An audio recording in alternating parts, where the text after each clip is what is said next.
Is a fourth-year philosophy undergraduate student at the UP College of Social Sciences and Philosophy. Their areas of interest include philosophy, linguistics, music, and the Hallyu or the Korean wave. They have been exploring the relationship between the philosophy of language and gender and are attentive to discussions about the philosophy of religion and media studies. Recently, they finished their undergraduate thesis concerning Judith Butler's theory of gender performativity in relation to the American TV show Brooklyn Nine-Nine, and are now focused on examining gendered spaces in a multidimensional view. So we have with us Gielyan. Palakpakan natin.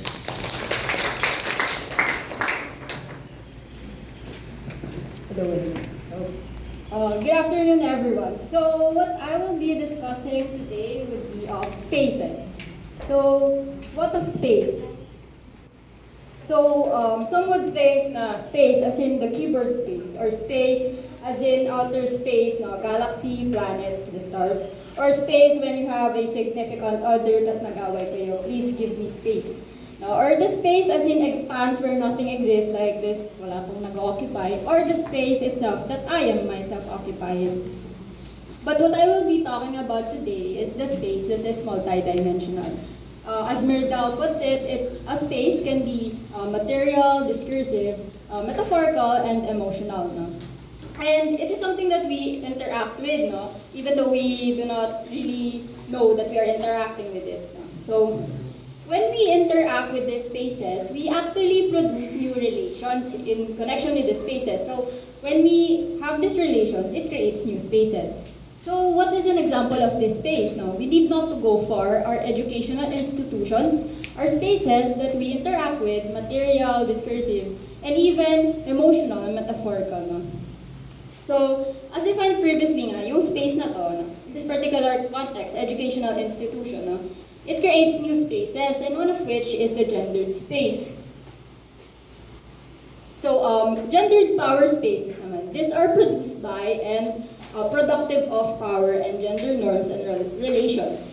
So, bakit ko ito pinag-usapan? No? What is the importance of this? Because such gendered power relations in educational institutions actually perpetuate the binary, discrimination, and inequality that affects us all, not just students. No?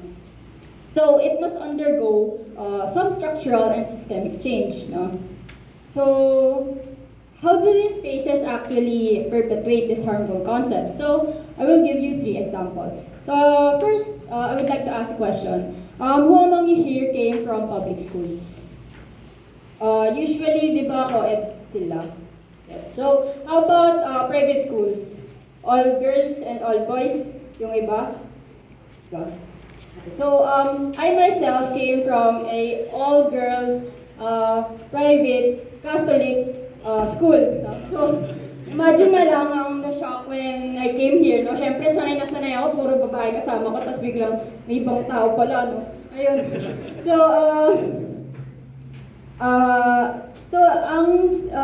ang first space na I will be talking about is yung gender segregation in schools. No?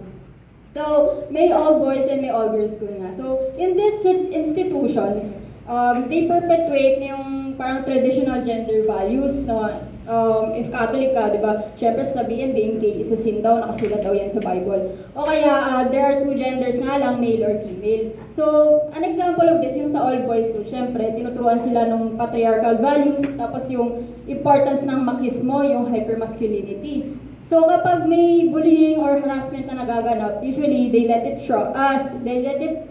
away, no? Kasi, ano daw sila, boys will be boys, lalaki kasi yan. On the other hand naman, all girls school naman, they are sheltered too much. So, may potential of danger sa interaction with male faculty nila, if ever sa high school, no? May grooming na mangyayari. So, yung power dynamics dito, makikita natin, it is unequal. So, a recent 2010 research, psychological professor Lynn Lieben conducted a experiment sa mga preschool students. 2 weeks silang binigyan ng gendered language and gender divide. So after this, yung results daw, the children showed na stereotypical attitudes, no? So kapag pagpili sa toys, no? Sa girls, dolls, no? Sa boys naman, yung mga cars or yung action figures. And when they interact with the people, no? Yung girls, no? They only interact with the girls itself, no? And then the boys, sa boys lang din. So, ayan. Another example of a gendered space naman, since hindi naman lahat sa atin ay galing sa all girls or all boys school, no? Ang pinaka-common na makita natin ng gender binary is the washrooms, comfort rooms, restrooms, whatever you call it, no? So these facilities nga, as we call it, restrooms, comfort rooms, they should be accessible to all and free, no? But these public comfort rooms can also be a site for danger and fear. So recently nga, a 2019 article, news article. So a trans woman was detained after being harassed for using the ladies' comfort room. So this was Gretchen Diaz. No? Sabi sa kanya ng janitress, sabi niya sa akin, ma'am, hug po kayo dyan, sa lalaki po kayo. So for this bathrooms, no, since binary lang siya, it was so, paano naman yung mga non-binary or transgender people na walang mapupuntahan since male and female bathroom na? As a non-binary person myself, so, saan kami lulugar? We are forced to be in a biological sex lang or yung transition gender. And lastly, an example, hindi na tayo malalayo, no? The existence of fraternities and sororities in universities and schools also perpetuate this gendered power relations. So, recently nga, may hazing na naganap na Matthew Salilig and a 20-year-old University Cebu student na si Ronald Baguio was neophytes of the Gamma Tau Phi fraternity, no? And they were found dead, and sa investigations they found out na there were severe blunt injuries, no? Usually baka by paddling, no? Yung usual fraternity hazing and rights. So, sabi din ng isang sociology professor here in the university, no, Philomene Gutierrez, why do they do this hazing? No?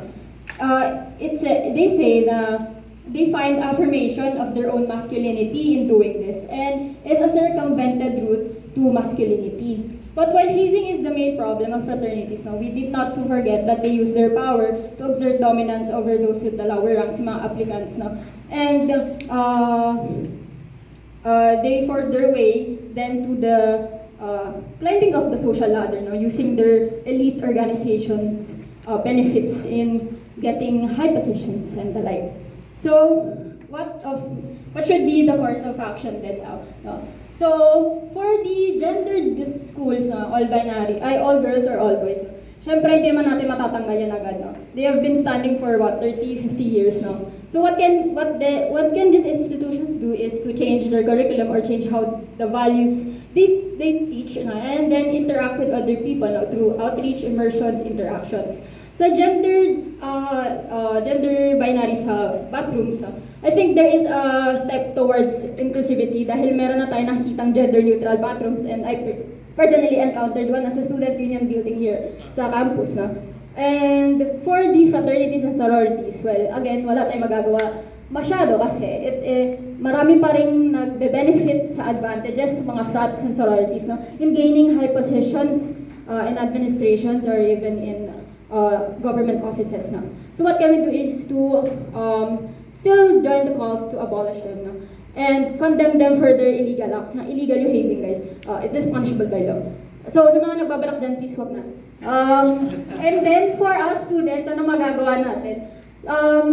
Us, no, recalibrate, we inform ourselves, we spread advocacies, and at the same time, mga courses natin, maraming magagawa yan. Sa mga RK, sa mga ENG majors, pwede tayong gumawa ng physical safe spaces, no, in the near future sa mga projects natin. And for the research focus majors, no, we can test out theories, provide recommendations, discussions, no. And for the humanities majors like me, or communication majors, poli-sci majors, no, we can use our voices to promote advocacies, join the calls for discussion then. And the near future, no, promote publication materials ganyan to share to people, and malay nyo yung mga gusto mag-law dyan, we can propose bills that provide safe spaces for all us as well. So, ayun nga. So, sabi ko nga while writing this, no, Generation Z can change the world. Pero, hindi lang dapat natatapos sa atin, no? It should be, we should also inform the next generation, no? Para sila naman ay mag-take a stand. So, ayun po, thank you, and happy Pride po sa ating lahat.